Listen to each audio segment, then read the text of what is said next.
우리가 잘 아는 신학자 달라스 윌라드라는 분이 잊혀진 제자도라는 굉장히 유명한 책을 썼어요. 이 책에서 이분이 이렇게 오늘날의 교회를 분석하시면서 이런 말씀을 서론해서 쓰셨습니다. 오늘날 교회가 예수님께서 남겨주신 교회를 향한 대사명, The Great Commission을 실패한 이유가 있다. 왜 그 대사명을 온전히 이루지 못하는가? 그 중대한 이유가 두 가지 굉장히 중요한 것을 누락했기 때문에. 그 중대한 두 가지 누락이 무엇입니까? 먼저는 이 사람들을 복음을 전하고 예수를 믿게 한 다음에 제자로 삼아야 되는데, 그래서 그리스도의 학생으로 등록시키는 일을 해야 되는데 이것을 간과했다는 거예요. 처음부터 빼놓았다는 것입니다.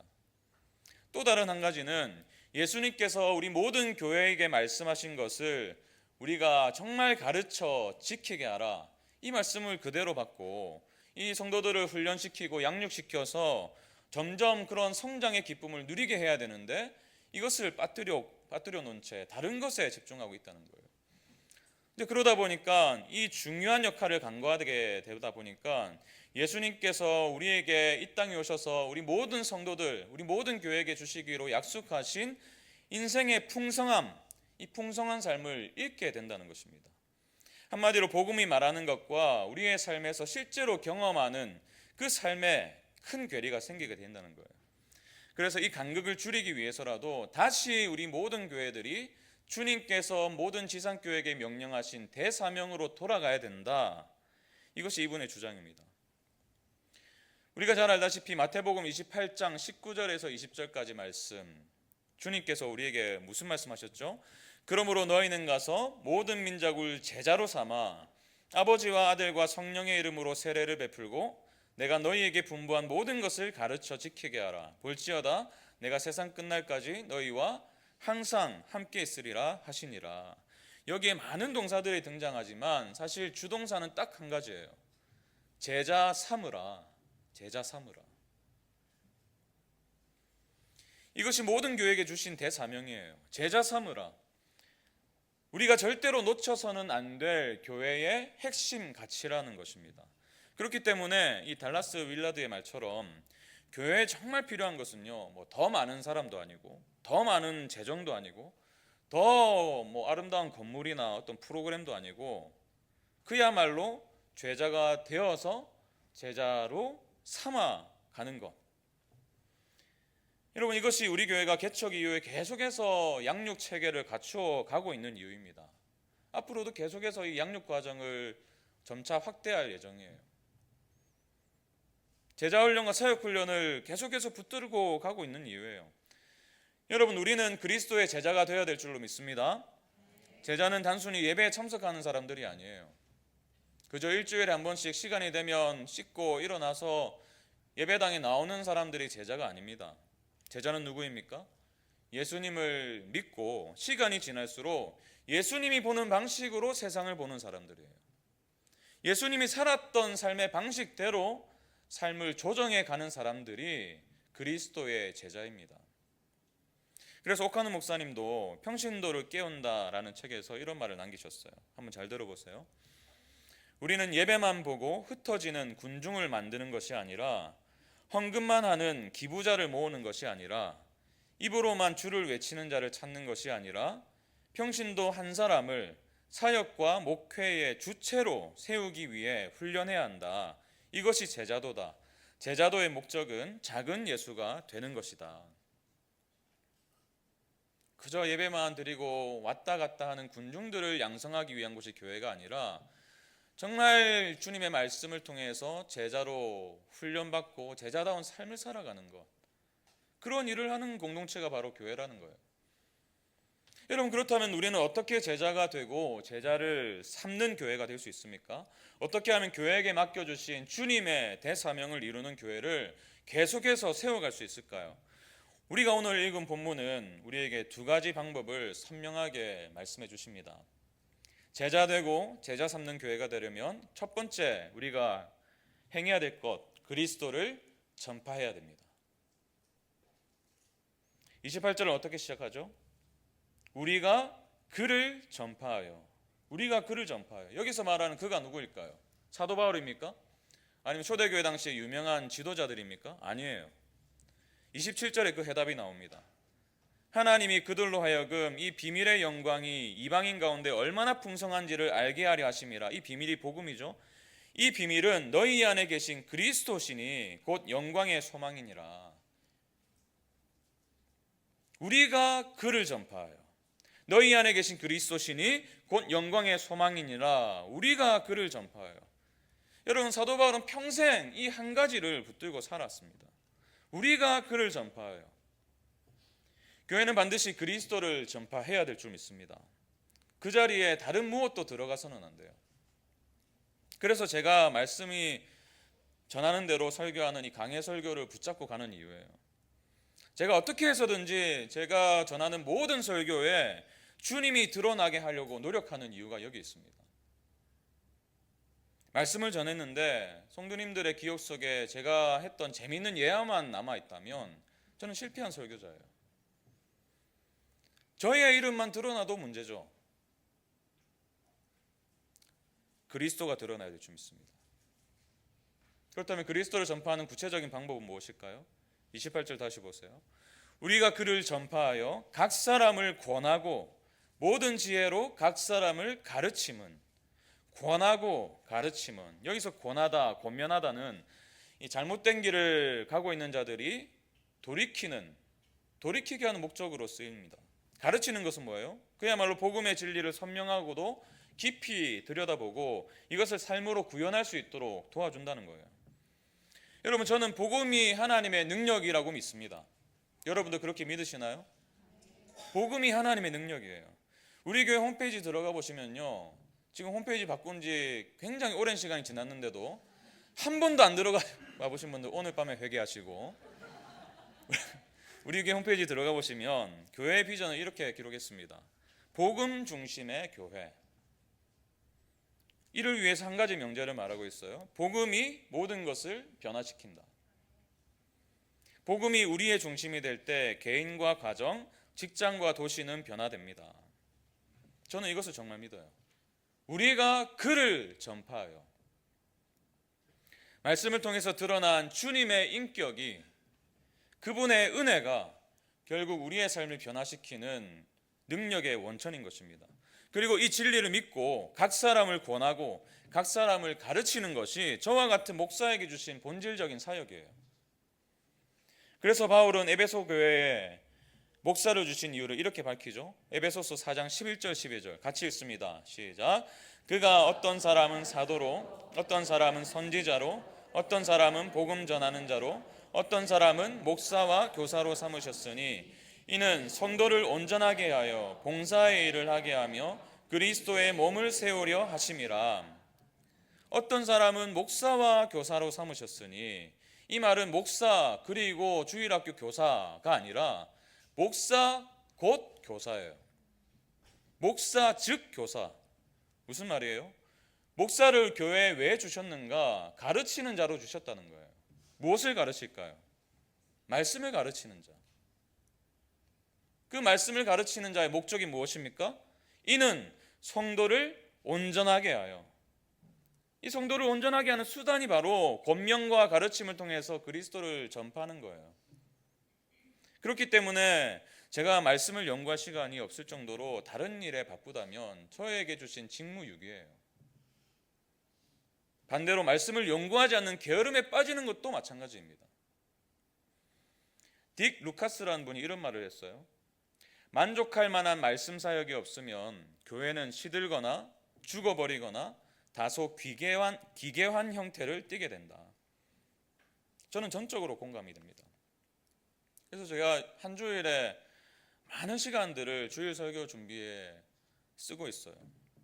언젠가 영안교회 담임 목사님이신 박정근 목사님이, 옥하는 목사님이 살아계실 때에 그 잡지사 요청으로 인터뷰를 하신 적이 있으세요. 박정근 목사님이 옥 목사님에게 이런 질문을 던졌습니다. 목사님은 주일 설교를 위해서 한 주간에 얼마나 시간을 사용하세요? 이렇게 여쭤봤더니 옥 목사님의 대답이 이랬습니다. 적어도 30시간은 자리에 앉아 있는다. 이분이 왜 이렇게 사셨을까요? 우리가 그를 전파하여 그래야 제자 되고 제자 삼는 교회를 세워갈 수 있음을 믿으셨기 때문이에요. 이것이 개척한 지 2년 반 된 우리 교회가 이렇게 다양한 신앙 강좌를 개설한 이유입니다. 이것이 올해부터 우리 모든 성도들이 스스로 말씀을 묵상할 수 있도록 큐티책을 바꾼 이유예요. 우리가 그를 전파하여 우리가 제자가 되려면 말씀 안에서 그리스도를 보아야 될 줄 믿습니다. 그분의 인격과 삶을 보아야 될 줄 믿습니다. 그럴 때 우리는 제자 삼으라는 이 대사명을 이루어가는 교회로 계속해서 세워지게 될 줄 믿습니다. 그런가 하면 두 번째로 우리에게 필요한 것은 무엇일까요? 그리스도를 닮아가야 된다는 거예요.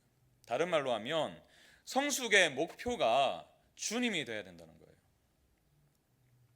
우리 교회는 세가족반부터 시작해서 큐티 학교, 1대1 양육 동반자 과정, 양육 과정, 전도 폭발 1단계부터 5단계까지 단계별 과정, 복음 중심 삶, 제자 훈련, 사역 훈련, 말씀을 체계적으로 배울 수 있는 과정이 이미 준비되어 있습니다. 그러나 우리의 목표가 세가족반 들어갔으니까 내 목표는 몇 년 안에 사역 훈련 수료다. 그게 아니라는 거예요. 우리의 목표가 어떤 과정을 수료하는 것이 되어서는 안 됩니다. 우리의 목표는 수료가 아니라 그리스도예요. 누구라고요? 그리스도. 이것이 바로 제자가 되는 교회의 특징이에요. 그래서 바울도 오늘 본문을 통해서 이렇게 말하죠. 28절 다시 보세요.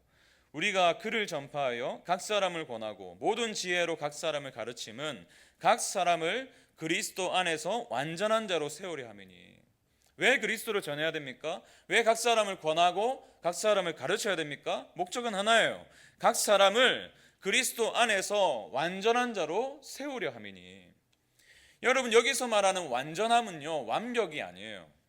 찔러도 피 한 방울 나올 것 같지 않은, 그럼 하나부터 열까지 말씀으로 막 무장돼가지고 그렇게 완벽한 삶을 살아가는 것. 여러분, 이 세상에서 그런 삶을 이룰 수 있는 사람은 아무도 없습니다. 우리의 노력으로 완벽을 이룰 수 있었다면 주님이 이 땅에 오실 이유가 없죠. 여기서 말하는 완전을 다른 말로 바꾼다면 성숙이라 할 수 있을 것입니다.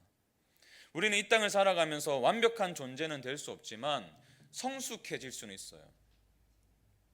존 스토트의 말처럼 성숙은 그리스도와의 성숙한 관계를 맺는 것이기 때문입니다.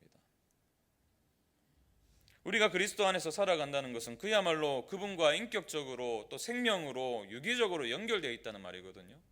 그렇기 때문에 주님을 예배하고 신뢰하고 사랑하고 순종함으로 인해서 그분과 성숙한 관계를 계속해서 맺어가는 것, 그 관계의 깊이가 더 깊어져 가는 것, 이것이 성숙한 삶이죠. 그리고 이러한 성숙은요, 우리의 평생에 걸쳐서 이루어지는 과정입니다. 그렇기 때문에 우리의 목표는 복음 중심 삶 수료가 아니에요. 1대1 양육과정 수료가 아닙니다. 전도폭발 1단계, 2단계 쭉 올라가서 2년 반 만에 5단계 수료하는 것 목표가 아니에요. 우리의 목표는 그리스도 안에서의 성숙이에요. 여러분, 그렇기 때문에 오늘 복음 중심 삶 수료하신다고 해서 여러분의 삶이 180도 바뀔 것이라고 기대하지 마세요. 전도폭발 수료한다고 해서 당장 내일부터 야탁광장을 내가 뒤집어 놓으리라, 그렇게 복음의 화신이 될 거라고 생각하지도 마세요. 제자훈련, 사역훈련 수료했다고 해서 완성되는 존재가 아니에요. 우리의 성숙을 향한 주님의 역사는 평생에 걸쳐 이루어집니다. 그래서 바울은 이렇게 말하죠. 골로새서 1장 21절 23절. 전에 악한 행실로 멀리 떠나 마음으로 원수가 되었던 너희를 이제는 그의 육체의 죽음으로 말미암아 화목하게 하사 너희를 거룩하고 흠없고 책망할 것이 없는 자로 그 앞에 세우고자 하셨으니. 주님이 그것을 원하신다는 거예요. 거룩하고 흠없고 책망할 것이 없는 자로, 그 성숙한 자로 하나님 앞에 세우고자 하셨으니 만일 너희가 믿음에 거하고 터 위에 굳게 서서 너희 들은 바 복음의 소망에서 흔들리지 아니하면 그리하리라. 이 복음은 천하 만민에게 전파된 바요 나 바울은 이 복음의 일꾼이 되었노라. 어떻게 하면 주님이 원하시는 것처럼 거룩하고 흠없고 책망할 것이 없는 자로 세워질 수 있는가? 바울은 이렇게 말합니다. 너희 들은 바 복음의 소망에서 흔들리지 아니하면. 어떻게 하면 복음의 소망에서 흔들리지 않을 수 있습니까? 이러한 과정을 수료한다고 해서 복음의 소망에서 평생도록 흔들리지 않을 수 있습니까? 아니죠. 계속해서 복음을 직면해야 돼요. 계속해서 우리가 회개 자리로 나아가고 복음의 은혜 가운데 회복되고 이러한 과정을 거쳐갈 때 우리의 삶에 주님을 닮은 성장의 모습, 성숙한 모습이 일어난다는 거예요.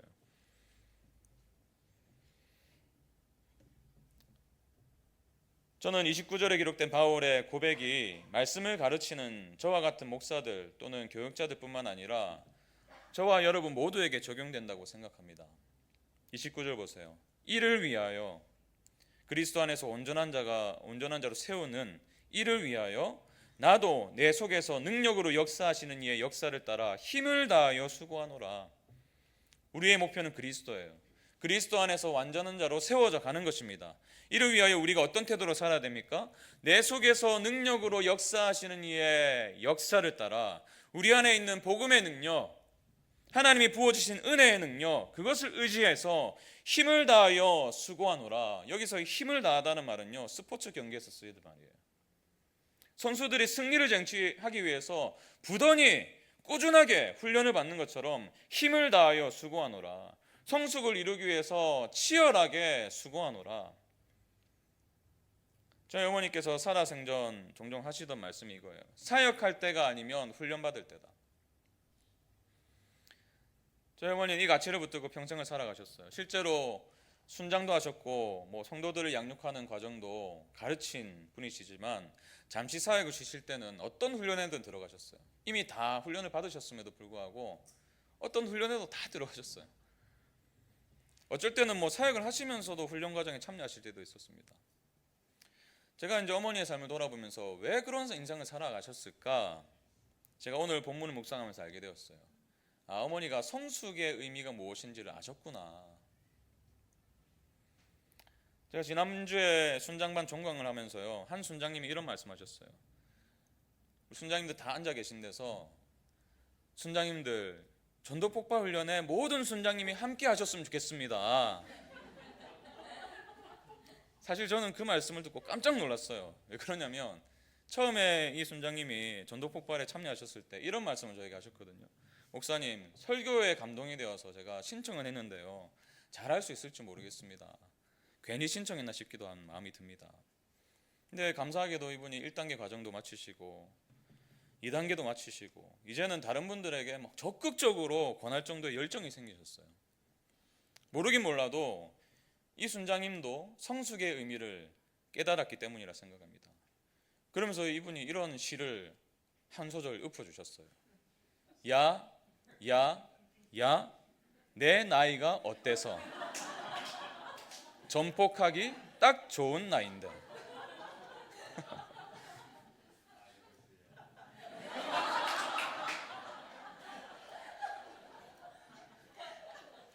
오늘 전폭 1단계를 수료하신 분들 다음 학기 2단계 신청하시기 바랍니다. 복음 중심 삶 수료하신 분들 내년에 제자훈련에 들어오십시오. 그 과정을 통해서 우리는 점점 성숙의 자리로 나아가게 될 줄 믿습니다.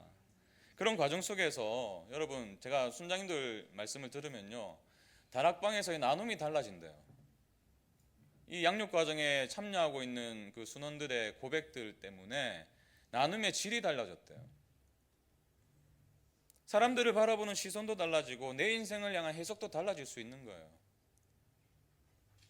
저는 꿈이 있습니다. 아니, 저의 꿈이 아니라 주님의 꿈이에요. 모든 우리 기쁨이 되는 교회 성도님들이 각 사람이 그리스도 안에서 완전한 자로 세워지는 것, 제 마음에 주신 꿈입니다. 그리스도가 전파되고 그리스도를 목표로 삼아서 성숙한 사람들이 넘쳐나는 교회, 그야말로 진정한 제자가 넘쳐나는 교회, 제자가 되고 제자 삼는 교회. 그럴 때 저는 이 말씀이 우리 교회도 온전히 구현되리라 믿습니다. 골로새서 3장 16절 18절 같이 읽습니다. 시작. 그리스도의 말씀이 너희 속에 풍성히 거하여 모든 지혜로 피차 가르치며 권면하고 시와 찬송과 신령한 노래를 부르며 감사하는 마음으로 하나님을 찬양하고 또 무엇을 하든지 말에나 일에나 다 주 예수의 이름으로 하고 그를 힘입어 하나님 아버지께 감사하라. 우리 이 꿈을 꾸는 교회를 만들어 갑시다.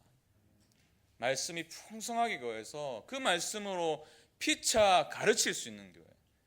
교역자뿐만 아니라 성숙한 제자가 된 한 성도가 다른 성도를 주님의 말씀으로 가르칠 수 있을 정도의 교회. 주 예수의 이름으로 무엇을 하든지 말에나 이래나 다 주 예수의 이름으로 하는 교회. 그로 인해서 어떠한 상황을 마주하든지 어떠한 고난을 마주하든지 하나님 아버지께 감사함으로 나아갈 수 있는 교회. 우리 함께 이런 교회를 꿈꾸면서 이런 교회를 함께 세워가는 저와 여러분 되시길 축복합니다. 제가 한번 기도할게요. 주님, 그렇습니다. 지금은 비록 새싹이 돋아난 듯한 우리의 오늘이지만 주님, 이 말씀을 의지해서 꿈을 꾸게 됩니다. 10년 뒤 우리 교회 안에 이 놀라운 말씀의 풍성함이 열매로 맺게 될 줄로 믿습니다.